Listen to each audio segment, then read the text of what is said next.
three of you. So what made you decide to join Mr. International Laguna?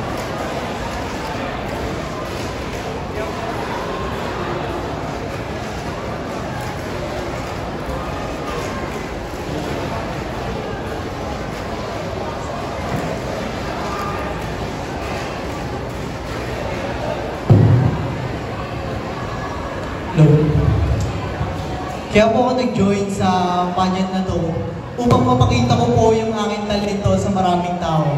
At mas mapag-usayang po po sa mga ibang laban tulad na lang ng lalabanan namin sa Mr. Philippines International lang po. Number 2. And now let's have pageant trend. Lahat show the world and to show the people who supported me what I can do and what I can give. Thank you. So yun po. Bali yung mission po ng Mr. Laguna International ay para ma-inspire ng mga kabataan at mga tao lalo po sa mga bagong mga. So yun po yung naging basehan ko para sumali po dito. Kasi isa lang po yung layunin namin para po ma-inspire and to motivate others. That's all. Once again, thank you so much, candidates 1, 2, and 3.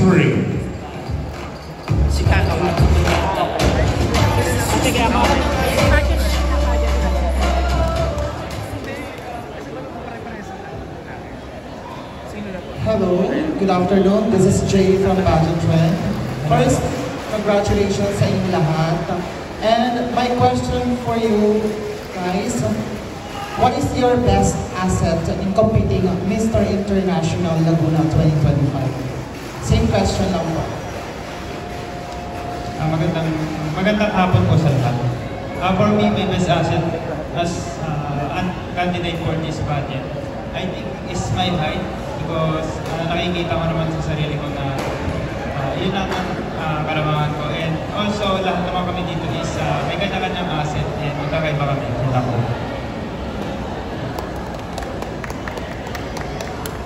Good afternoon, everyone.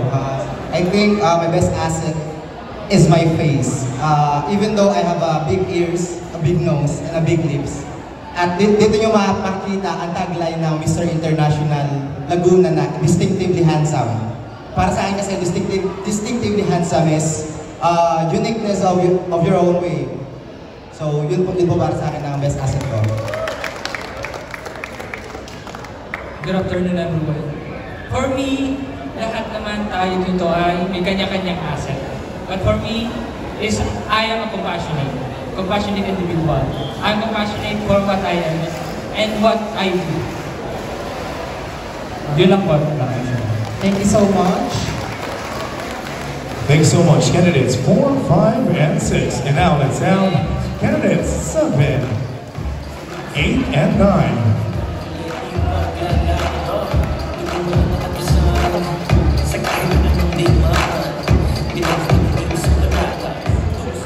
Hello, candidate. This is Dave from Elite Male Pageantry PH.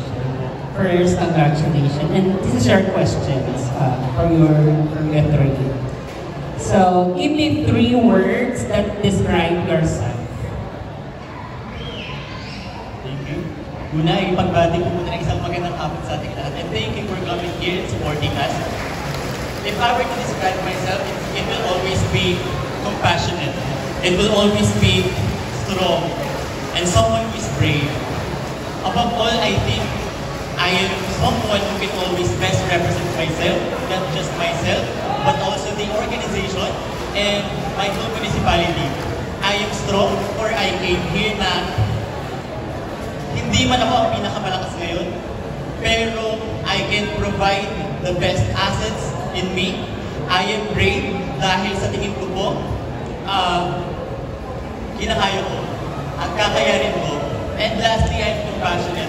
Someone na law student who would have thought ng isang law student struggling with their academics, struggling with their academic works, and struggling as I as a person would come here and represent my municipality and represent sooner this organization. So, thank you po.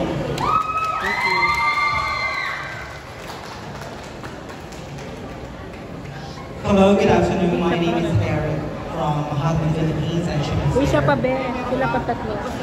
Oo, sasagutin niyo yung tanong niya. Again, ulit pa.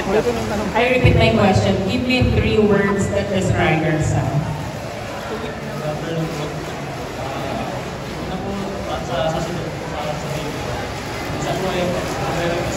Isa po ulit mag-represent lahat ng aking panubayan sa Santa Rosa. Pangalawa po, bilang isang kabataan, alam ko naman po, isa po ako sa bata na sumali sa Bitapunin pa lang. At pangatlo po, hinaharap ko po ang aking sarili at alas na loob na lalaban kahit.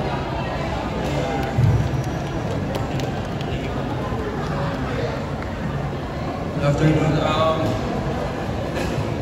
I-represent ko po yung, i-describe ko yung sarili ko in 3 words bilang isang passionate, strong, and isang risk-taker na tao. Bakit? Kasi yung pagsali pa lang sa ganitong patimpala is hindi lahat may kakayahan. So, para sa akin, gusto kong gawing instrumento yung sarili ko para maging inspirasyon sa mga kabataan na nangangarap makasali at mag-boost yung kanilang mga self-confidence sa pagsali sa mga ganitong patimpala. Thank you so much. Thank you so much, candidates 7, 8, and 9. And now let's have candidates 10, 11, and 12.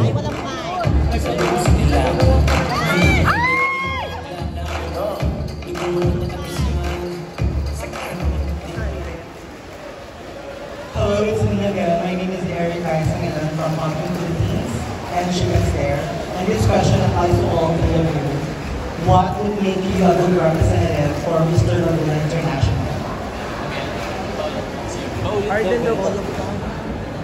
What would make you a good representative for Mr. Laguna International? Bilang isang Mr. International, nirepresent ako ang aming lungsod na Kabuyaw. Gagawin ko ang aming lahat na makakaya upang may malaki ang aming lungsod na Kabuyaw. At sa lahat ng mga sumusuporta dyan na aking pamilya at aking mga kaibigan, lalo-lalo na sa aking mga partner. Gagawin ko lahat upang hindi masayang ang inyong pagod at mapagtagumpayan itong patimpalang na ito. Next candidate, please. Would you like me to repeat the question? Thank you for that question. I believe I will be a good representative because I think of this pageant not just a competition, but rather a platform for various things such as for growth, intelligence, and advocacy. Around Piloto purpose, I believe, is nothing but an accessory. And that's why I am here to give everyone that I'm not just here for the title, but to embrace the responsibility along with it. So I am representing not just, I believe, a municipality, but eventually I believe I can represent our province. Thank you.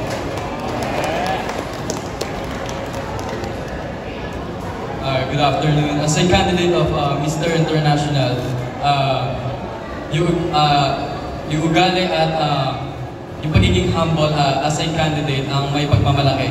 As a candidate of a pageantry, because the fellow good is following you and you're being inspired by others.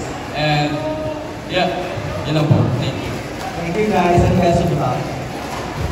Thank you so much, candidates 10, 11, and 12. This time, let's have candidates 13, 14, and 15.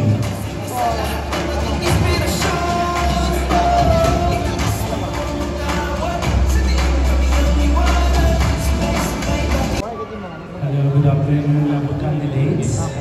Congratulations sa inyo. I'm Gino from Ginger Vex TV and Ginger Vex Pageantry. So my question is, sa inyong tatlo na to as you represent your municipality, ano yung best quality na madadala nyo sa Mr. International Laguna stage na pilit nyo yun yung quality na makakakuha ng crown? Okay guys? Number 14.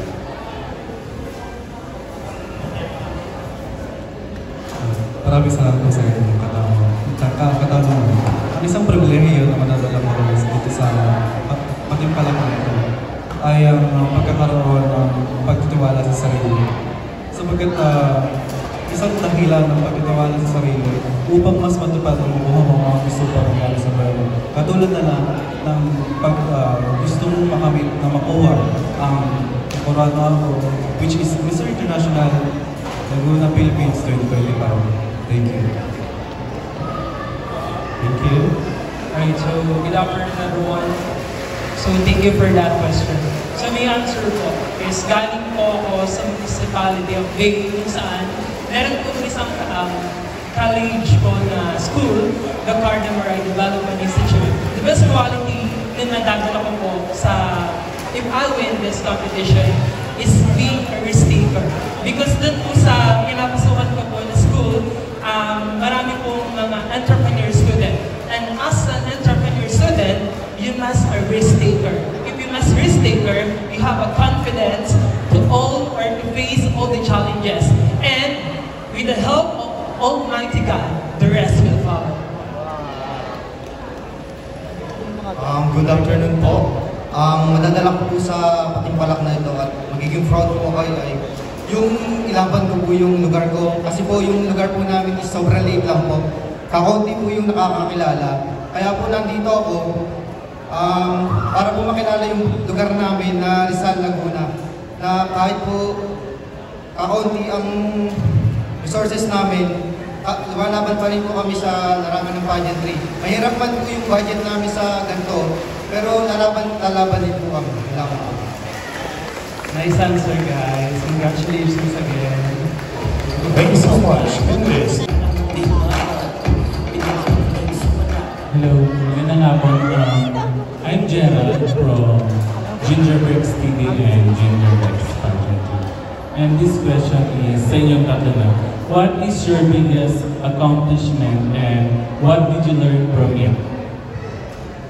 Para sa akin, I don't take it as accomplishment, but may advantage din siya. So, by being a failure, you know, I've been through a lot of pageants and ilan lang yung beses na nanalo ako.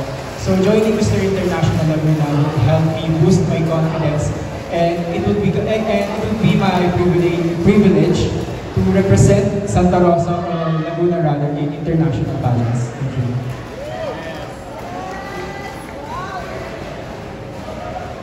For me, my biggest accomplishment in my life is yung magkaroon po ng confidence ngayon sa inyong harapan at magkaroon ng aral sa inyo yung confidence na yun. Hello everyone, good afternoon. So the biggest accomplishment that I can present right now is that where I can show my flaws to everyone, because through that I believe that we can encourage other people to show who we are, and by that we can also inspire that never stop chasing your dream, because being here is one of my dreams. Thank you.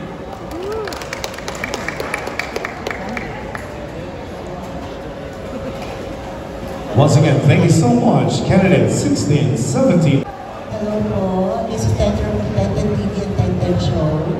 So the question is, there are a lot of male pageantry in the Philippines. So bakit Mr. Laguna International or Mr. International Laguna?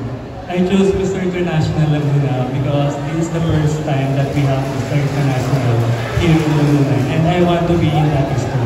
I am here not just to showcase my physical attribute, but to serve as an inspiration and to be a role model, because I have that eagerness in my heart to work with organizations that can help bring back our community. Thank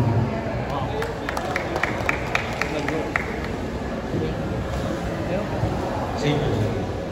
Good afternoon po. I believe I choose Mr. International Laguna because of its purpose, the pageant purpose itself, and that is to find a distinctively handsome who will represent our province. I believe that distinctively handsome, not just having a good physical physique, but also having a heart, and having a heart that's willing to help others and have a purpose to uplift a certain group of people and can inspire other people to be the best version of themselves. Thank you.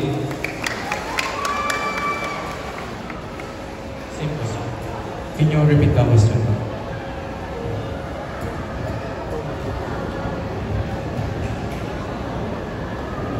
Napakadami pong male pageantry sa Pilipinas, bakit Mr. Laguna International? Ano yung pinili? Pinili ko po yung Mr. International. Gusto ko i-represent ang aking bayan, Santa Rosa bayan. Gusto ko maging isang magandang role model sa aking Santa Rosa. At mapusong ang aking confidence dahil ito yung una kong pagsali sa professional na pageant. Yun lang po. Salamat. Thank you so much, candidates 19, 20, and 21. And now, we wait for the last batch of our male candidates. Candidates 22, 23, and 24.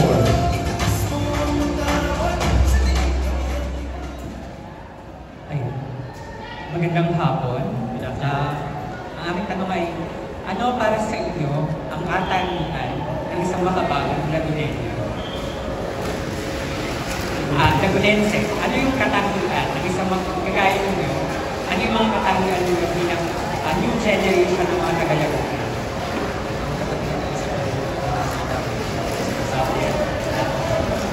May role model sa youth.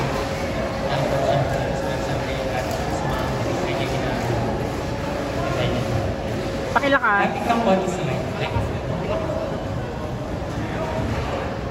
ang isa sa katangian na dapat isang Lagunense na dapat maging responsable siya sa mga bagay na kanyang ginagawa upang maging role model siya sa mga kababayan.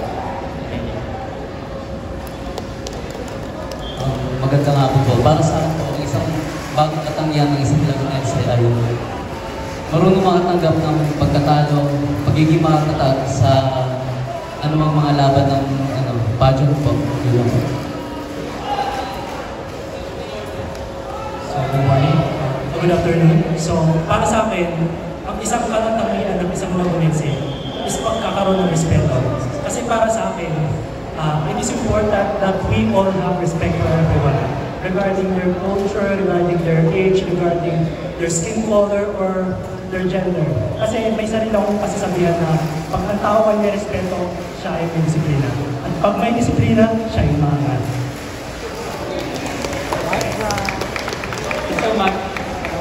Thank you so much, candidates 22, 23, and 24.